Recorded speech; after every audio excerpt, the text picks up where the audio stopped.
Di setiap perjalanan, baik pendek maupun panjang, ada satu hal sederhana yang sering kita abaikan. Apa itu? Yap, seatbelt atau sabuk pengaman. Sebuah fitur kecil yang terpasang di setiap mobil, namun memiliki peran yang luar biasa besar dalam menjaga keselamatan kita di jalan. Tapi, seberapa penting sebenarnya seatbelt? Mari kita bahas. Saat kita berada di dalam mobil, tubuh kita bergerak dengan kecepatan yang sama dengan mobil. Jika mobil tiba-tiba berhenti karena kecelakaan, tubuh kita secara alami akan terus bergerak maju. Disinilah seatbelt berperan penting. Ia dirancang untuk menahan tubuh kita, menyebarkan kekuatan benturan secara merata di area tubuh yang lebih kuat, seperti dada, bahu, dan pinggul. Dengan begitu, risiko cedera serius atau bahkan kehilangan nyawa bisa diminimalkan.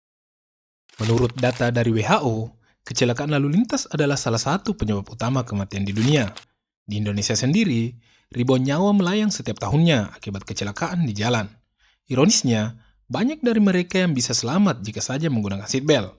Studi menunjukkan bahwa penggunaan seatbelt dapat mengurangi risiko kematian hingga 45% dan mengurangi risiko cedera serius hingga 50%. Banyak orang beranggapan, saya hanya akan berkendara sebentar. Seatbelt tidak perlu. Lagi pula mobil saya ada airbag-nya kok. Tapi tahukah Anda, airbag tidak akan berfungsi dengan baik tanpa seatbelt. Jika Anda tidak memakai seatbelt, tubuh Anda akan bergerak bebas saat terjadi benturan. Ini membuat Anda mendekat terlalu cepat ke airbag yang sedang mengembang. Perlu diingat, airbag mengembang dengan kecepatan tinggi, bisa mencapai 300 km per jam dalam sekejap. Alih-alih melindungi, airbag justru bisa menyebabkan cedera serius, seperti patah tulang atau bahkan trauma kepala jika tubuh Anda tidak ditahan oleh seatbelt. Penggunaan seatbelt bukan hanya tentang keselamatan pribadi, tetapi juga tentang memberikan contoh yang baik bagi orang lain, terutama anak-anak. Jika mereka melihat orang dewasa di sekitar mereka selalu memakai seatbelt, mereka akan menganggapnya sebagai kebiasaan yang wajar dan penting. Mengajarkan anak-anak sejak dini tentang pentingnya seatbelt adalah investasi untuk masa depan mereka. Di Indonesia, penggunaan seatbelt sudah diatur dalam Undang-Undang Lalu Lintas.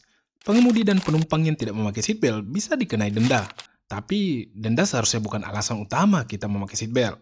Keselamatan diri dan keluarga jauh lebih berharga daripada sekadar takut mendapat tilang. Seatbelt mungkin terlihat sederhana, namun efeknya sangat besar dalam menyelamatkan nyawa. Jadi, sebelum Anda menyalakan mesin mobil, pastikan untuk memasang seatbelt. Karena keselamatan Anda dan orang-orang tercinta adalah hal yang tidak ternilai harganya. Ingat, seatbelt menyelamatkan nyawa. Sekian video kali ini. Jangan lupa selalu utamakan keselamatan di jalan. Salam otomotif.